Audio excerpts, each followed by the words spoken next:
Hello बच्चों, स्वागत है आपका अपने YouTube channel Bihar board study point Prince sir. जैसा कि आप लोग जानते हैं कि अभी हम लोग क्लास 10th का सब्जेक्ट ज्योग्राफी का एक सीरीज चला रहे हैं, जिसमें इकाई 1 का अभी तक हम लोगों ने पार्ट 1 से लेकर पार्ट 13 तक कंप्लीट कर लिया है। तो अगर आप लोग उसको देखना चाहते हैं, पीछे जितना भी वीडियो अपलोड हुआ है, तो आप चैनल के डिस्क्रिप्शन बॉक्स में जाइए और वहाँ पे मैंने इसका लिंक दे रखा है, मतलब इसके प्लेलिस्ट का लिंक दे रखा है। जैसे उस पर आप क्लिक कीजिएगा, उसका पार्ट 1 से लेकर के आप पार्ट 13 तक आपको लाइन बाय लाइन एकदम सीधे सीधे आपको दिखाई दे देगा। आप वहाँ से आप डायरेक्ट तैयारी कर सकते हैं, समझ रहे हैं ना। तो वहाँ से आप लोग जाके देख लीजिए, चैनल को सब्सक्राइब कर लीजिए अगर आपका मन करता है तो। चलिए आज का क्लास हम लोग शुरू करते हैं और हम लोग पढ़ेंगे भारत संसाधन एवं उपयोग का दूसरा ये सेक्शन है, जिसका नाम है जल संसाधन। क्या नाम है इसका? जल संसाधन। जल संसाधन यानी कि पानी के बारे में पढ़ना है। जैसे कि पिछले क सेक्शन में हम लोग पढ़े थे प्राकृतिक संसाधन के बारे में।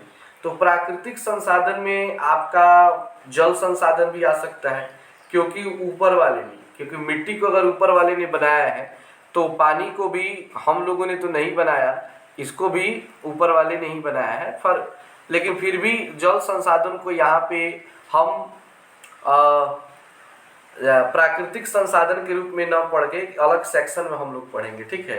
देखिए आज की क्लास में जान लीजिए हम लोग पढ़ने वाले क्या हैं। आज की क्लास में हम लोग पढ़ेंगे भूमिगत जल के बारे में, भूपृष्ठीय जल के बारे में, और फिर पढ़ेंगे महासागरीय जल के बारे में। तो ये मेन हमारा 3 टॉपिक है आज की क्लास में। तो अगर इन सारी चीज़ों से रिलेटेड आप लोग सब चीज़ जानना चाहते हैं तो आप लोग लास्ट तक वीडियो देख सकते हैं, अन्यथा आप लोग इस वीडियो को यहीं पे स्किप कर दीजिए, छोड़ दीजिए। तो चलिए स्टार्ट करते हैं। सबसे पहले हमारे यहाँ पे है, आप देख सकते हैं इस पिक्चर को। इस पिक्चर में आपको क्या दिखाई दे रहा है? इस पिक्चर में आपको एक नहर दिखाई देता होगा। नहर समझ रहे हैं ना कि दोनों साइड से ऐसे चल रहा है, एक ढलाई कर दिया गया है, अब बीचवा से जो पनिया बह रहा है वो नहर होता है। और आप लोग अपने गांव में आसपास कहीं ना कहीं नहर जरूर देखे होंगे। तो ये नहरें हैं, ठीक है, इसमें पानी है। तो यहाँ पे मुझे नहर नहीं दिखाना है, यहाँ पे मेरा उद्देश्य है आपको ये पानी दिखाना कि हम लोग जो पढ़ने वाले हैं, तो हम लोग पानी के बारे में पढ़ने वाले हैं, जल संसाधन के बारे में पढ़ने वाले हैं। तो उसी को दिखाना मेरा यहाँ पे काम था। तो आपको नहर से मतलब नहीं है, मतलब है कि पनिया जो बह रहा है। यहाँ से शुरू होता है। आपने वर्ष 2008 में उत्तर बिहार के कोसी प्रदेश में आए बाढ़ को देखा होगा या इसके विषय में सुना होगा। बात कब की हो रही है? 2008 ईस्वी की।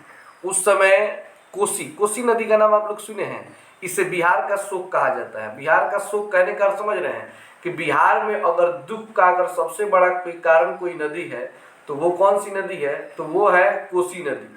आज 2 नंबर पे आता है गंडक नदी, जो हमारे बगले में बहती है। हम यहाँ पे खड़े हैं ना, यहाँ से समझ लीजिए मतलब आधा किलोमीटर की दूरी पर एकदम हमारे घर के सामने ही ठीक मुझे दिखाई अभी दे रही है, वो गंडक नदी बह रही है। तो कोसी नदी की बहन है, छोटकी बहन है ये गंडक नदी। कोसी नदी थोड़ा ज़्यादा तबाह लाती है और वो उससे थोड़ा सा कम लाती है। हमारे गांव के मतलब बगल में समझ लीजिए कि 4-5 वो गाँव था मेरे होश में, और वो सारा गांव खत्म हो गया मेरे आँख के सामने। मैंने खुद देखा है गांव को कटते हुए। उसके पहले भी बहुत सारे गांव थे। तो ये गंडक नदी या कोसी नदी जो है ना बाबू, ये प्रलयंकारी नदी है, ये बर्बाद करने वाली नदी है। और गंडक नदी यहीं पे है, ठीक इसके बगलवे में जस्ट अगवा 2-3 मतलब जिला हिलिएगा ना तो अगवा आपको मिल जाएगा कोसी नदी। वहीं पे ये दोनों संग संग रहती है, खूब बर्बाद करती है, खूब गांव काटती है। ये 2008 के घटना हो रहा है, यानी कि आज से 13 साल पहले की बात हो रहा है। तो कोसी प्रदेश में आए बाढ़ को देखा होगा या इसके विषय में सुना होगा। टीवी, समाचार पत्र या आकाशवाणी पर देखा या सुना होगा कि उस बाढ़ की विभीषिका। टीवी आप लोग समझ रहे हैं, घरवा पे आप लोग नहीं देखते हैं सीरियल और या फिल्म चाहे समाचार। तो टीवी हो गया, समाचार पत्र वही जो हम लोग अखबार पढ़ते हैं, तो समाचार पत्र हो गया। आकाशवाणी यानी कि रेडियो पे जो सुनते हैं, तो वो उस पर यानी यही ना माध्यम है कोई भी न्यूज जानने का। टीवी हो गया, समाचार पत्र हो गया, चाहे आकाशवाणी हो गया, इन सारी चीजों के माध्यम से हम लोग जानते हैं। तो कहीं ना कहीं इन सब चीज पे आपने देखा होगा या सुना होगा कि अत्यंत प्रलयंकारी थी, जिसमें अपार जान माल की क्षति हुई थी। अब जान माल की क्षति का समझ रहे हैं, यहाँ पे आप फोटो में देख लीजिए, यहाँ पे देख लीजिए कितना घर डूब गया है, लोगों का तो कहीं मतलब घर ही इसमें दिखाई नहीं दे रहा है दूसरे पिक्चर में। तो पूरा का पूरा लोग घर गांव छोड़ के भाग रहा है, लोग नाव से भाग रहे हैं। जानते हैं इस चीज को ना एकदम हम महसूस करते हैं, काहे कि इस सब चीज को हम अपने होश में अपने सब चीज देखे, इसको झेले हुए हैं, बहुत ज्यादा तकलीफ को सहे। आपको हमें घटना बताते हैं, यहाँ पे कह रहा है अपार जान माल की क्षति हुई थी। खैर जो बड़े लोग होते हैं, मान लीजिए कि हमारे उम्र में जो आ जाते हैं वो गार्जियन लेवल के हो जाते हैं, तो कुछ भी बर्बाद होता है तो हम लोग को दुख होता है, उस हिसाब से हम लोग व्यवस्था करते हैं। लेकिन सोचिए जब हम बचपन में थे, आप भी जब बचपन में होंगे, तो बचपन में हमारे लिए कलम भी बहुत महंगा होता है, छोटा छोटा सामान हमारे लिए बहुत ताकतवर होता है।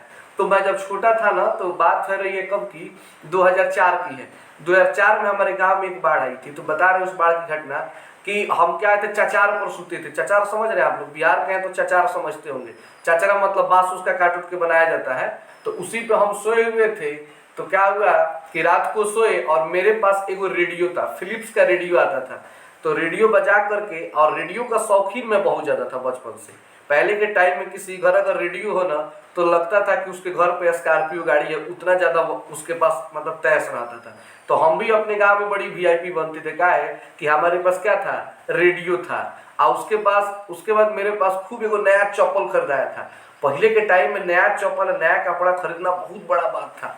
आज के टाइम में न किसी के पास 3 सीट या 4 सीट कपड़ा हो जा रहा है। पहले 1 सीट कपड़ा खरीदा जाए तो आदमी समझता था कि एरिया का सबसे वीआईपी आदमी हम ही है, हम ही नया कपड़ा पहनते हैं, ठीक है। तो हमको एगो नया चप्पल हमारे बाबूजी खरीदे थे, एगो रेडियो खरीदे थे। वो अपने लिए, हमारे लिए नहीं खरीदे थे, वो अपने लिए खरीदे थे। लेकिन हम घर में छोटे हैं, सब भाई बहन में छोटे हैं, तो वो क्या करते थे कि हमको मतलब खुश करने के लिए, हम जल्दी खाना वाना नहीं खाते थे अगर हमको रेडियो नहीं मिलता था। तो मेरी जो माँ है ना, वो क्या करती थी, बाबूजी से बोलती थी कि रेडियो दीजिए, तो हम रेडियो हमको मिलता था तो हम खाना खाते थे। जैसे कि आजकल के बच्चों को मोबाइल दीजिएगा तो लोग खाना खाएंगे, मोबाइल नहीं दीजिएगा तो खाना नहीं खाएंगे, उसी तरह हमको रेडियो मिलता था तो हम खाना खाते थे। तो रेडियो लेकर के चचार पे सोए थे, चप्पल नया खरीदे थे तो नीचे था। तो रात में क्या कि जब हम सोते थे तो रेडियो को नीचे रख देते थे, चचरा के नीचे रख देते थे, आराम से वहीं पे द्वार पर सूत जाते थे। पहले के टाइम में लोग द्वार पर खूब सोते थे, अब लोग नहीं सोते हैं क्योंकि घर घर में बिजली या पंखा की व्यवस्था हो गया। तो सोए हुए थे, रात को सोए। सुबह में क्या हुआ कि करीब करीब 4 साढ़े 4 का बात है, हमको नीचे से पाला लगने लगा। पिठिया जो है ना, तो ऐसा हम सोए हुए थे तो नीचे से पाला लग रहा था। तो हमको लग रहा था कि हो सकता है ना कि सुबह सुबह में जो हवा नहीं बहता है तो देहिया में थोड़ा सा लगता है, पाला लगता है, तो हमको पाला लग रहा है। तो पहले तो महटिया रहे थे, लेकिन बाद में देखे कि नहीं भाई काहे इतना पाला ज्यादा लग रहा है। जब नींद खुलती है ऐसे देखते हैं तो बाप रे बाप, चारों ओर देखते हैं कि खाली पानी पानी फैला हुआ है। माने चारों तरफ हमारे चचरवा के चारों ओर खाली पानी, पूरा पानी। बांध टूट गया था रात को, हम लोगों को पता भी नहीं था बांध टूट गया था, अब पूरा पानी आ गया था, एकदम घर के समीप में बांध है। तो पूरा पानी हो गया था, जैसे देख रहे हैं ना, ये पूरा घरवा इस टाइप का डूबने वाला था। तो घरवा जितना डूबा है उतना तो खैर अभी नहीं डूबा था, क्योंकि उतना डूब जाता तो हम खुदे डूब के मर जाते। मतलब ये दूसरा का पिक्चर में देखिए ना, लोग ठेहुन भर पानी से नहीं चल रहा, इतना पानी आ गया था, ठेहुन भर पानी था इसमें। अब उसमें क्या था कि देखो मुझे भीगने का टेंशन नहीं था, केवल हमको हदास मरा, जा हमारा रेडियो क्या हो गया। अब तो हम रेडियो लगे ढूंढने, चौपड़ ढूंढने लगे। बाबू आपसे क्या कहें, ना तो हमारा रेडियो था और ना तो हमारा चपालवा था, दोनों का दोनों दह गया था। उस समय मुझे एहसास हुआ था कि जान माल की क्षति क्या होती है, उसी को कहते हैं जान माल की क्षति। तो वो एक तो बचपन का मेरा सामान खो गया था तो मुझे इतना तकलीफ हुआ था। सोचिए जब हम लोग बड़े होते हैं, हमारे गार्जियन जो एक एक पैसा जोड़ करके घर बनाते हैं, हर एक चीज की तैयारी करते हैं, और इन सब चीजों का सामना करना पड़ जाए, इस तरह घर को डूबते देखना पड़े, तो क्या गुजरती है। तो ये कोसी नदी 2008 में इतना प्रलयंकारी थी। वैसे तो हर साल प्रलयंकारी होती है, लेकिन इतना ज्यादा उस समय खतरा की थी कि समझिए कि लोगों का नहस तहस करके रख दी थी, हर तरफ से लोगों को बर्बाद करके रख दी थी। तो इसी को कहते हैं जान माल की क्षति। आगे है, यह जानकर आपको घोर आश्चर्य होगा, ये जल जहां एक ओर प्रलय का तांडव करते हैं तो दूसरी ओर मानवीय आवश्यकताओं को सरल और सुगम बनाकर सभ्यता भी रचते हैं। यही वजह है कि विश्व की लगभग सभी सभ्यताओं का विकास नदी घाटी में हुआ है। आधुनिक औद्योगिक युग में भी जल कहीं विद्युत पैदा करने में प्रयुक्त हो रहा है तो कहीं मशीनों को ठंडा करने में। देखिए, कहने का अर्थ है कि यहाँ पे कहा जा रहा है कि अगर एक तरफ नदियां जो होती हैं अगर तांडव करती हैं, मतलब बहुत ज्यादा बर्बादी करती हैं, तो दूसरे तरफ कहीं ना कहीं विकास भी करती है, नई नई संस्कृतियों का विकास करती हैं। अब इसको थोड़ा एग्जाम्पल के माध्यम से समझिए कि जैसे क्या हुआ कि मेरे गांव में बाढ़ आया, पूरा गांव डूब गया, बर्बाद हो गया। और अब रही बात कि पानी आया है तो हमेशा तो रहेगा नहीं, कुछ समय के बाद उपनिया चला गया, मेरा गांव क्या हो गया, खाली हो गया। लेकिन उपनिया क्या करता है कि अपने साथ कुछ माटी लाता है, उधर से माटी बहा बहा के लाएगा, बहा बहा के लाएगा, आपके द्वार पर खेत में चारों ओर मटिया गिरा देगा। और मटिया गिरता है तो जानते हैं तो मटिया में ज्यादा पोषक तत्व होता है, उसमें उपजाऊता ज्यादा होती है। अगर कोई भी फसल डाल दीजिए ना बिना खादर के, इतना ना तेजी से ग्रो करेगा, इतना ना तेजी से बढ़ेगा कि मतलब आपसे क्या हम बताएं, अंदाजा आप उसका नहीं लगा सकते। तो एक तरफ वो बर्बाद कर देती है, लेकिन दूसरी तरफ उन खेतों को इतना ना ज्यादा मजबूत बना देती है कि आप सोच नहीं सकते हैं।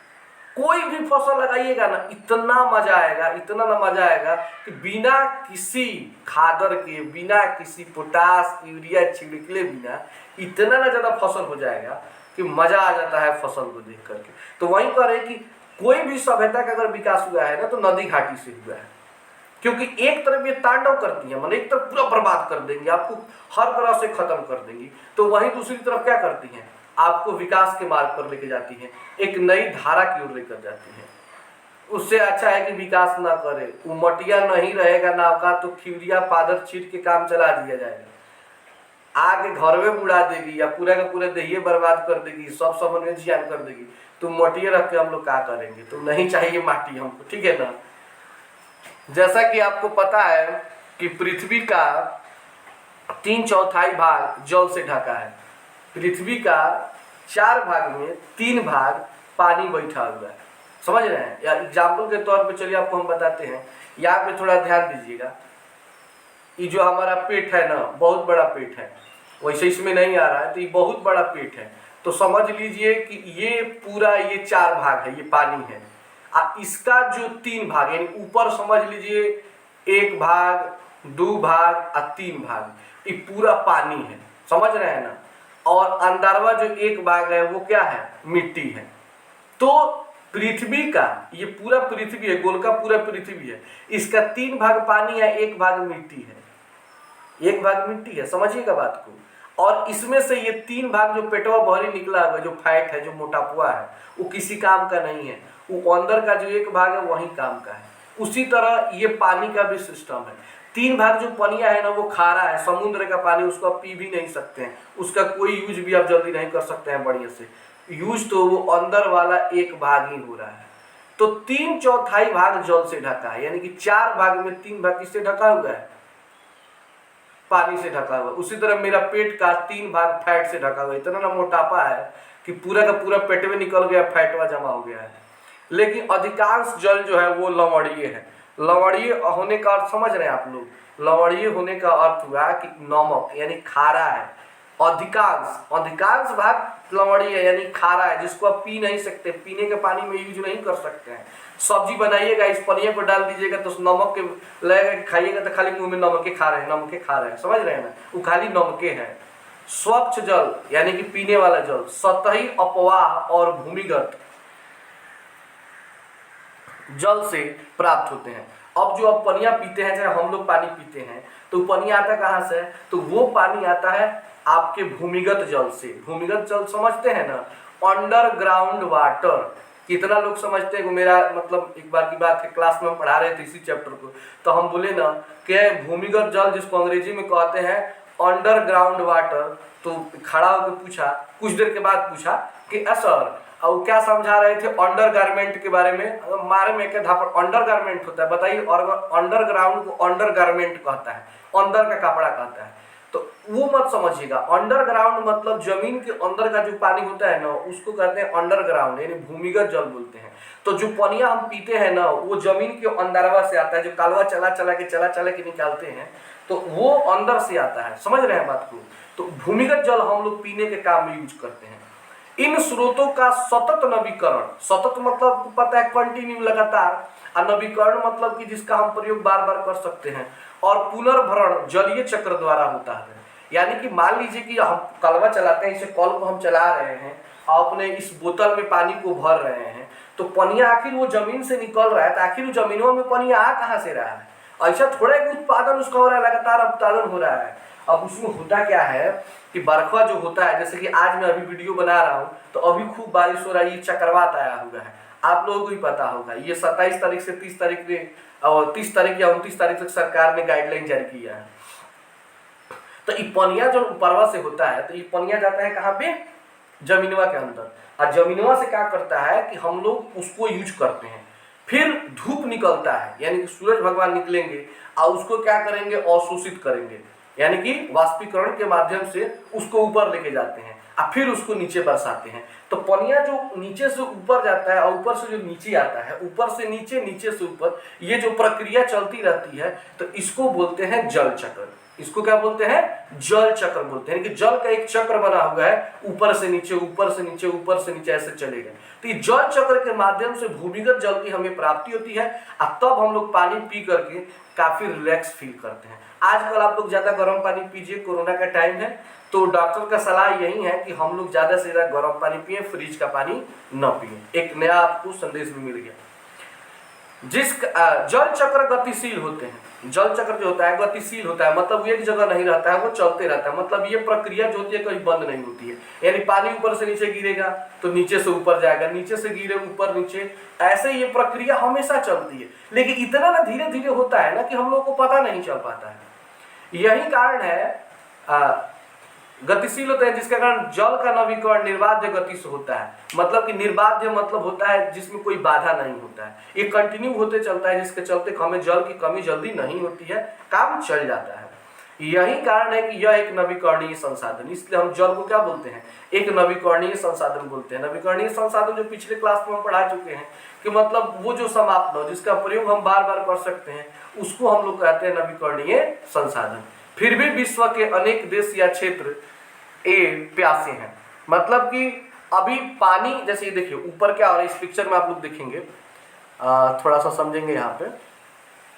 यहाँ पे ये सूर्य भगवान को आप लोग देख रहे हो, तो ये सूर्य भगवान क्या कर रहे हैं कि पानी को ऐसे देख ले खींच रहे हैं, ठीक है, ऐसे ऊपर जा रहा है, और फिर यही पानी बारिश बन के ये जमीन पे गिर रहा है, फिर यहाँ से चला, इसको सूर्य भगवान खींच रहे, फिर यहाँ से गिर रहा है। तो ये प्रक्रिया ऐसे चलती रहती है, तो इसी को हम लोग कहते हैं जल चक्र बोलते हैं। समझ में आ रहा है आप लोगों को बात?